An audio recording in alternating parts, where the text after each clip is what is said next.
professora Samira e sou a sua professora de Física do FACEDUCA. Na aula de hoje vamos continuar falando sobre térmica, vamos nos aprofundar sobre o que é calor e suas características e também vamos trabalhar as formas de transferência de calor. Vamos nessa? Então, o primeiro conceito que a gente precisa entender é capacidade térmica. Então, capacidade térmica mostra o comportamento de um corpo ao receber calor, indicando se ele variará muito ou pouco a sua temperatura. E uma coisa importante é que a capacidade térmica é uma característica do corpo e não da substância. Então, se eu tenho dois corpos diferentes, podem ser da mesma substância ou não, e eu coloco eles sobre o mesmo fogo, um vai aquecer mais do que o outro. Então, quem que explica essa característica? É a capacidade térmica. Então, ele absorver mais calor ou absorver menos, a capacidade térmica que define isso. A fórmula da capacidade térmica é essa daqui. Então, a capacidade térmica é o C maiúsculo, é igual ao Q de calor sobre a variação da temperatura. Né? A unidade do Sistema Internacional é joules por Kelvin, mas a gente vê por aí também calorias por grau Celsius. Então é o C maiúsculo, capacidade térmica. O calor específico é o C minúsculo. E o calor específico é a quantidade de calor que deve ser fornecido para que 1 grama de substância tenha a sua temperatura elevada em 1 grau Celsius. Cada substância possui um determinado valor de calor específico. Então, o calor específico depende sim da substância. Então, substâncias diferentes absorvem esse calor de forma diferente.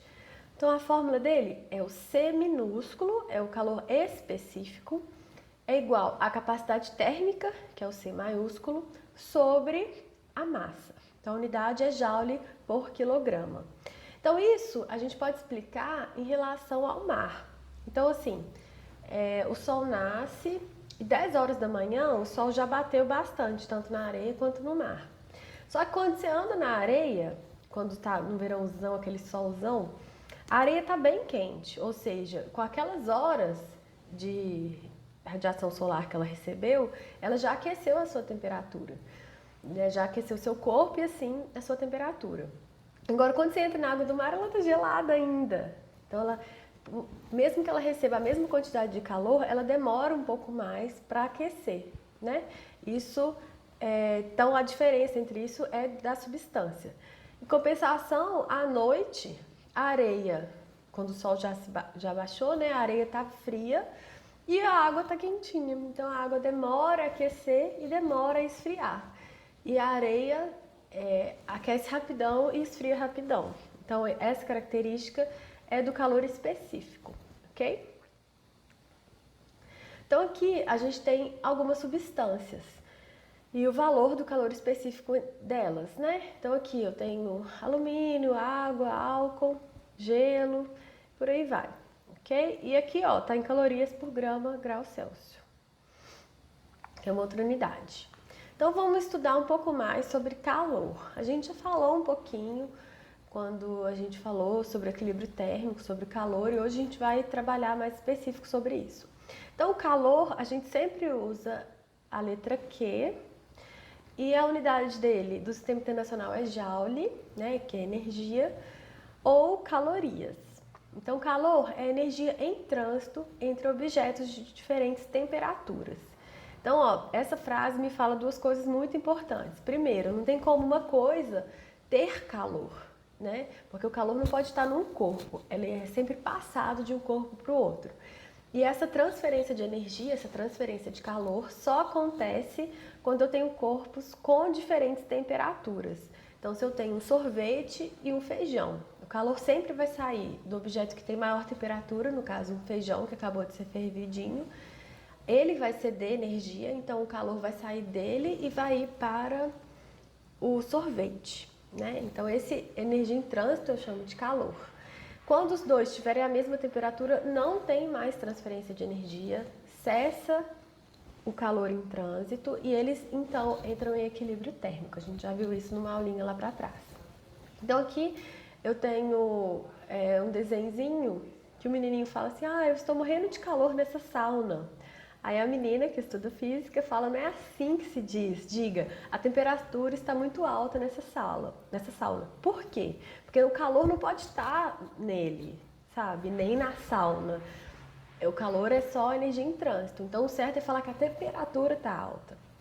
Aí quando ele está na areia, brincando lá no mar, aí ele fala assim, o sol está transmitindo muita temperatura. Ela fala, não, agora o certo é dizer calor.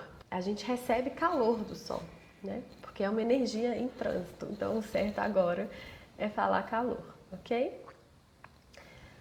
Bom, existem dois tipos de calor. A gente vai trabalhar isso com muita calma, então vamos prestar atenção. Primeiro, calor sensível. A característica dele não tem mudança de fase quando ele acontece e tem alteração na temperatura. E a fórmula dele é calor é igual mc delta T, massa vezes calor específico vezes variação da temperatura. Então esse é o calor sensível. O outro calor é o calor latente, onde existe uma mudança de fase, mas não tem alteração na temperatura. Então a fórmula desse calor é a massa vezes o L, que é o coeficiente que cada material tem o seu, ok? Então olha só, gente, no calor latente eu uso o L, né? E como não tem alteração na temperatura, tá vendo que na minha fórmula não tem T de temperatura, né? Porque a temperatura mantém-se constante.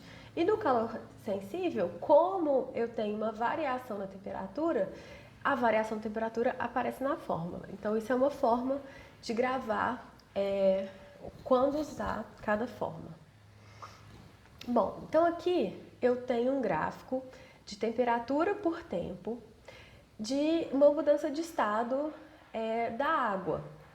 Então vamos lá.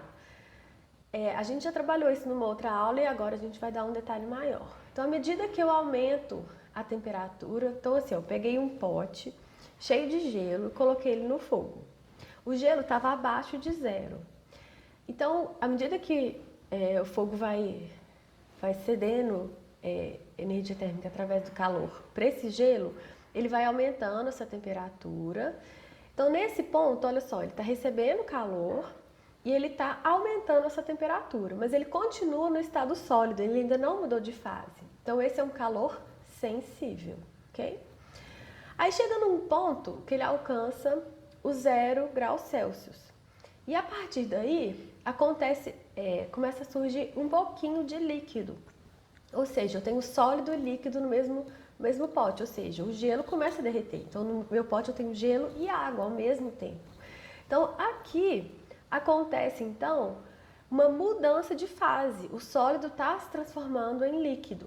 Então, eu tenho uma mudança de fase, só que enquanto acontece a mudança de fase, eu não tenho alteração na temperatura. A temperatura continua cravada no zero.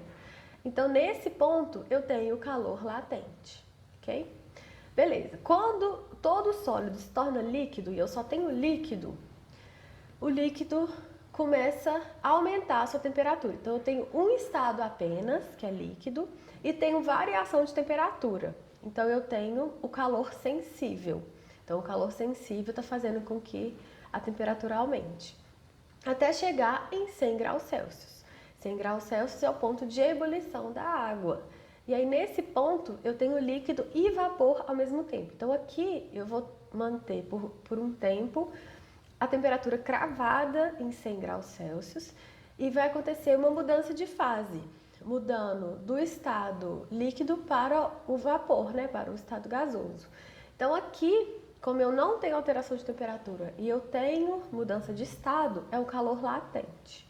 Depois que todo o líquido se torna vapor, esse vapor continua aumentando sua temperatura, sem mudança de fase, né? Uma fase só vapor, e isso é um calor sensível, ok? Então, o que a gente vai fazer? A gente precisa definir quando cada calor age, ok? Então, eu preciso entender quais são os pontos de ebulição, de fusão do meu material, Para saber nesses pontos, então, quando eu tenho fusão e ebulição, é o meu calor latente, que não tem na fórmula variação de temperatura, porque a temperatura fica constante.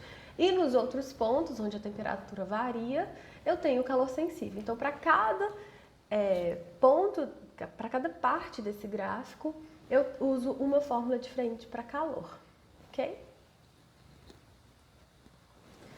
Então, gente, vamos fazer um exemplozinho para a gente entender como usar isso. Um corpo de massa 200 gramas é constituído por uma substância de calor específico 0,4 calorias por grama grau Celsius.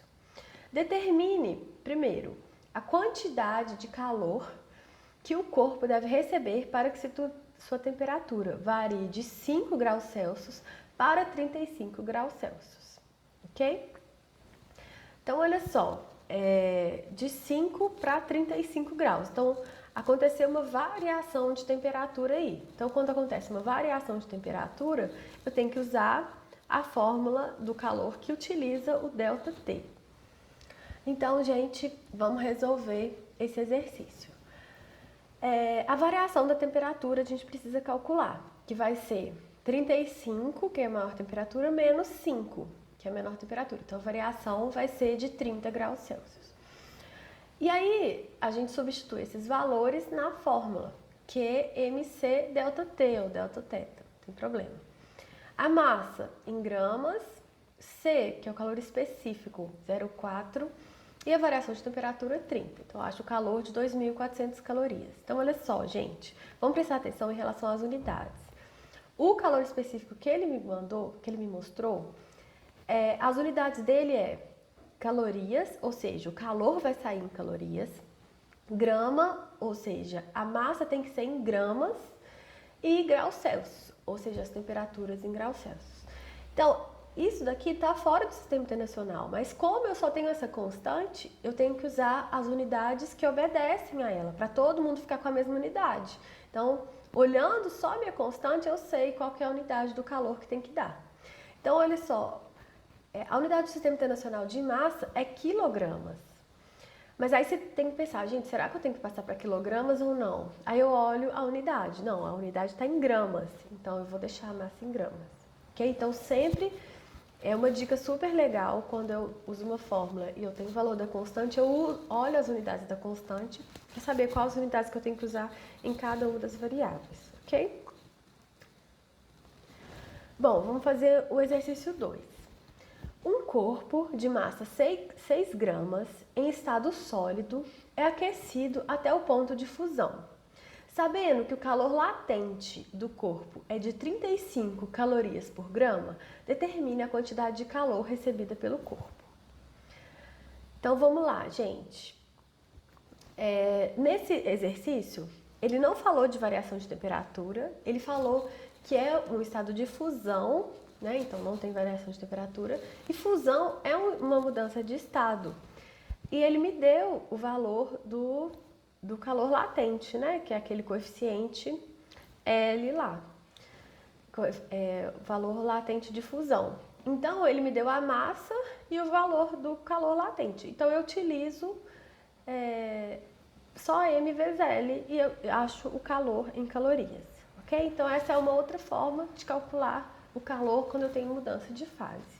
Então, viu como a gente estuda os dois, ok? Então vamos lá, gente, fazer o exercício 3 para a gente poder juntar o conceito desses dois calores e a gente entender quanto que a gente usa cada um.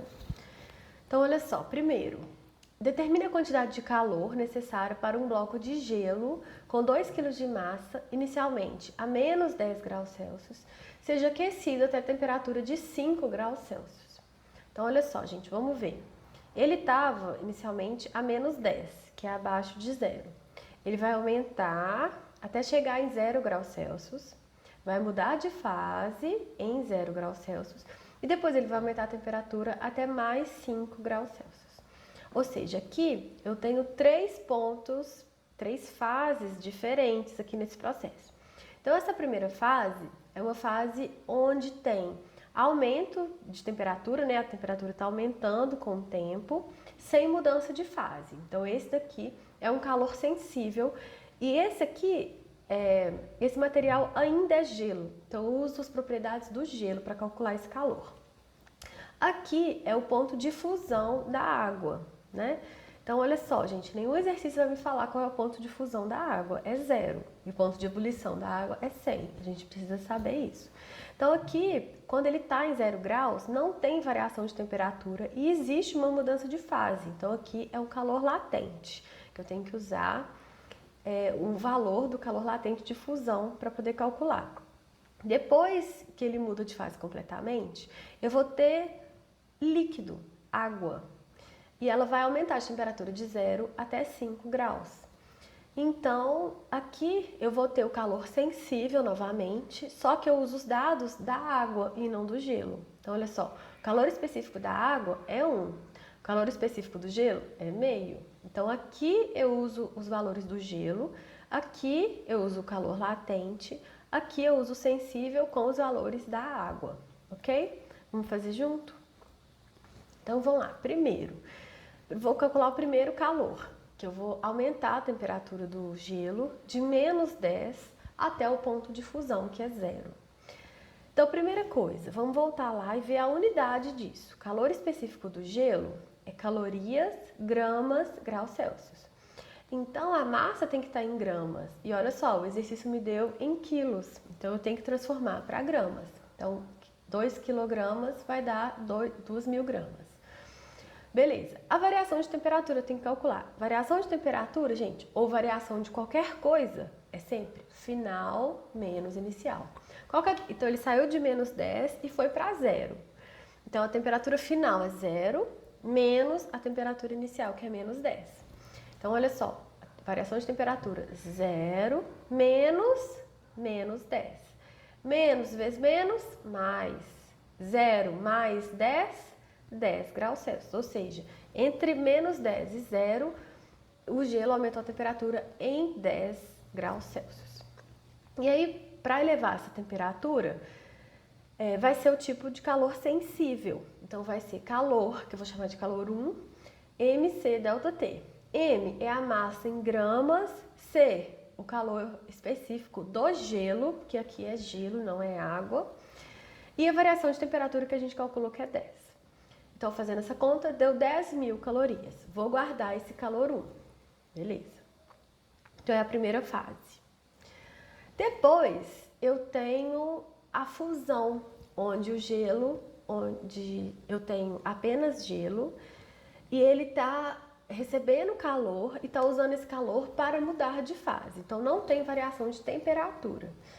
Então, é o ponto de fusão aí da água, né? Então, eu vou calcular o calor 2. Então, ele vai ser o calor latente. Então, ele vai ser M vezes o L de fusão, né? Então, vai ser 2.000, que é a massa em grama, vezes 80, que é o calor de fusão da água. Beleza. Então, achei 160.000 calorias. Esse é o calor 2. Vou guardar. Então, olha só como ele gasta muita energia para poder mudar de fase. E, por fim, eu tenho já líquido, né? Depois de terminar a fusão, todo o gelo se torna líquido e o líquido vai aumentar, a água vai aumentar de 0 até mais 5 graus Celsius. Então, para ela aumentar de temperatura, né? Como tem variação de temperatura e não tem mudança de fase, é um calor latente. Só que agora eu vou usar os dados da água, calor específico da água. Então, a variação de temperatura vai sair de 0 e vai até mais 5. Então, variação de temperatura final, mais 5, menos inicial, que é 0. Então, 5 menos 0 dá 5. Então, a variação de temperatura foi de 5 graus. Então, o calor 3 vai ser MC delta T. A massa, então a massa não vai mudar. A não ser que você retire matéria ou insira matéria. Então, se não mudou, continua 2.000. O Czinho agora da água, o calor específico da água, porque agora eu tenho totalmente água. Vezes a variação de temperatura que deu 5. Então, eu achei 10.000 calorias. Então, beleza, achei os 3 calores. Só que no exercício pediu o calor total. Então, o calor total eu vou somar todo mundo, tá bom? Então, o calor 1, 2 e 3. Então, o calor 1 deu 10.000, o calor 2, 160.000, o calor 3, 10.000. Então, o total deu 180.000 calorias. Essa é a resposta do exercício. Então, olha só, gente, que interessante. O calor latente, geralmente ele é maior, ou seja, ele precisa de receber muita energia para poder fazer a mudança de fase, ou seja, quebrar as moléculas, né, e transformar elas de estado. Então, geralmente, gasta-se mais energia, ok? Então, viram como que a gente precisa entender como que de menos 10 até mais 5, ali no meio teve uma mudança de fase e eu preciso considerar isso? Então, assim, um erro que acontece muito, as pessoas veem essa variação de temperatura e usam uma fórmula só, mc∆T, com ΔT de menos 10 até mais 5, sabe? Mas não é, são calores diferentes. Então, você tem que entender quando tem a fusão, quando tem a ebulição e considerar esses valores, ok? Então, são calores diferentes, fórmulas diferentes e é isso que a gente precisa entender. Se você não entender, volta o vídeo e olha de novo essa explicação. Esse é o exercício básico que a gente precisa saber fazer, ok?